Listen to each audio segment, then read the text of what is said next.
आज के डेट में इंडिया के अंदर ऐसे बहुत सारे इन्वेस्टमेंट ऑप्शंस हैं जहां पर इन्वेस्टर्स अपने पैसे को इन्वेस्टमेंट करके बहुत अच्छी खासी कमाई कर सकते हैं। और ऐसी बात नहीं कि लोग नहीं कमा रहे, कमा भी रहे हैं आज के डेट में।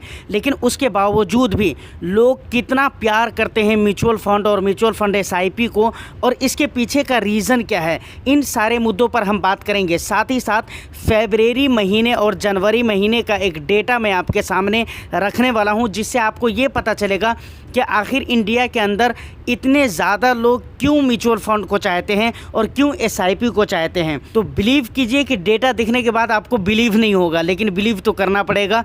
पूरी वीडियो आप ज़रूर देखिएगा, वीडियो बहुत ही इंटरेस्टिंग होने वाली है। तो एक लाइक कर दीजिए, शेयर कर दीजिए। चैनल को अगर अभी तक सब्सक्राइब नहीं किया है तो चैनल को भी ज़रूर सब्सक्राइब कर लीजिए। देखिए, थोड़ी सी बात मैं करूँगा, वो डेटा तो मैं आपके सामने रखता हूँ, लेकिन थोड़ी सी बात मैं करूँगा बड़ी बड़ी जगह जो हैं इन्वेस्टमेंट के लिए, उनके ऊपर मैं थोड़ी सी बात करूँगा कि कौन कौन सी जगह है। सबसे पहले अगर बात की जाए तो जो ज़्यादातर लोगों की नज़रों में है वो है स्टॉक मार्केट, क्योंकि आम लोग भी इसको अब जानने लगे हैं कि भाई स्टॉक मार्केट में लोग पैसे कमाते हैं। लेकिन हाँ, उसको इस हिसाब से नहीं जानते हैं कि लोग वहाँ पर कमाते हैं। ज़्यादातर लोग इस नज़रिए के साथ जानते हैं कि स्टॉक मार्केट में पैसे मतलब डूब जाता है, जबकि ये सच्चाई नहीं है। अगर आप जानकारी सही नॉलेज के साथ आते हैं तो स्टॉक मार्केट में पैसे बनते हैं, डूबते नहीं हैं। उसके बाद कुछ लोग जो पढ़े लिखे तबके के लोग हैं, उनके पास जानकारी है, नॉलेज है, तो उनको मालूम है रियल एस्टेट वगैरह में भी पैसे बनते हैं, रियल एस्टेट में निवेश करते हैं। लेकिन स्टॉक मार्केट में निवेश करना और रियल एस्टेट में निवेश करना हर किसी की बात नहीं है। रियल एस्टेट में हर किसी के लिए निवेश करना इसलिए नहीं पॉसिबल है क्योंकि वहाँ पर बहुत मोटे रकम की ज़रूरत होती है, और स्टॉक मार्केट में इसलिए नहीं हर किसी के लिए इन्वेस्टमेंट करना पॉसिबल है क्योंकि यहाँ पर नॉलेज और सही जानकारी की ज़रूरत होती है, जो आज हम लेना नहीं चाहते। सर, ये बात थोड़ी कड़वी ज़रूर है, लेकिन ये सच्चाई है कि नॉलेज, एजुकेशन और जानकारी के ऊपर बिल्कुल ही हमारा फोकस नहीं है।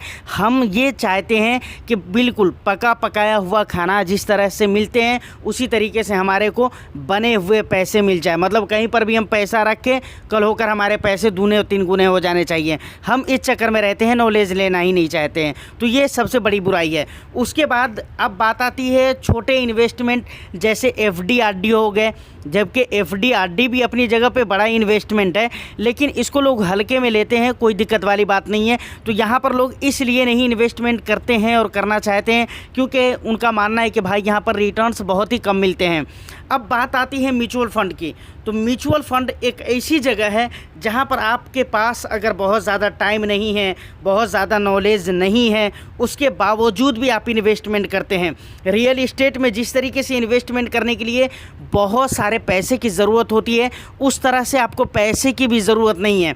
आप 2000, 4000, 1000, 500 से भी आप इन्वेस्टमेंट कर सकते हैं। इवन कई सारे फंड्स ऐसे हैं जहां पर आप 100 रुपये से भी इन्वेस्टमेंट स्टार्ट कर सकते हैं। अब आपको क्या चाहिए बताइए, कितना सस्ता चाहिए? तो ये कहानी है।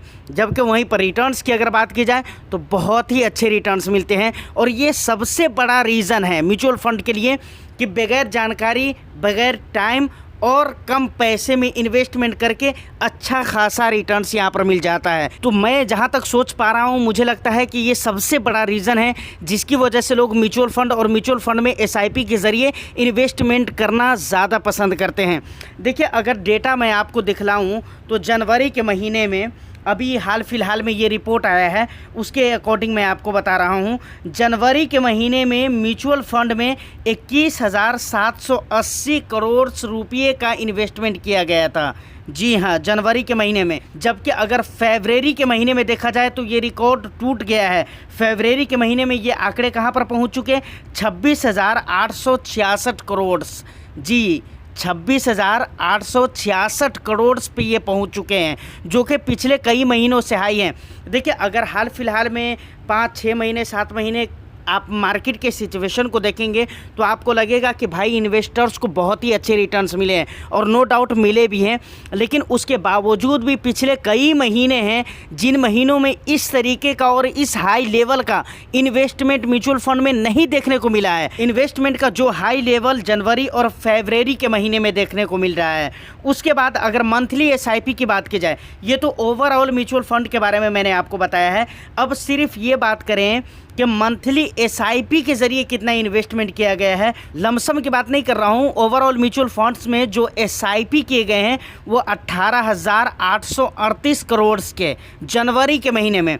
फरवरी के महीने में ये आंकड़े 19,186 करोड़। मतलब आप सोच कर देखें, समझ कर देखें कि भाई कितना लंबा चौड़ा अमाउंट एसआईपी के ज़रिए निवेश किया गया है। और रिपोर्ट में ये भी बताया गया कि आने वाला जो टाइम है, आने वाले कुछ सालों के बाद ये आंकड़े भी अपनी जगह पे सलामत नज़र नहीं आएंगे।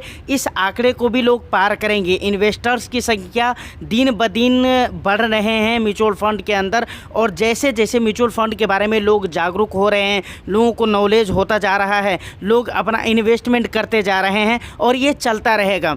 और ये अनुमान लगाने वाली बात भी नहीं, मुझे तो लगता है कि अनुमान किस बात की, ये श्योर है। म्यूचुअल फंड के बारे में जितने ज़्यादा लोग जानेंगे, इन्वेस्टर्स की संख्या बढ़ती जाएगी। जैसे कि पास्ट का अगर रिकॉर्ड उठा कर देखें तो बहुत कम थे इन्वेस्टर्स की संख्या, लेकिन प्रेजेंट में अगर देखें तो बहुत ज़्यादा हो गए हैं। और आने वाला जो फ्यूचर है म्यूचुअल फंड के लिए और भी ज़्यादा ब्राइट होने वाला है। तो इस जानकारी को जब मैंने रीड किया, जब मैंने पढ़ा इस रिपोर्ट को, तो मुझे लगा कि ये बात आप तक पहुंचाना चाहिए, इसलिए मैंने आपको पहुंचाया। और टाइम टू टाइम जो भी न्यूज़ वगैरह आते रहते हैं, जो भी इम्पोर्टेंट बातें होती हैं, मेरी कोशिश रहती है कि मेरी नज़र पड़े और मैं आप तक वो बातें पहुँचा दूँ, और मैं ऐसा करता भी हूँ। अभी तक तो मैं 100% इस पे कायम हूँ, आगे भी कायम रहूँगा। तो इसलिए रिक्वेस्ट करूँगा सर, अगर अभी तक चैनल को सब्सक्राइब नहीं किया है तो चैनल को ज़रूर सब्सक्राइब कर लीजिएगा।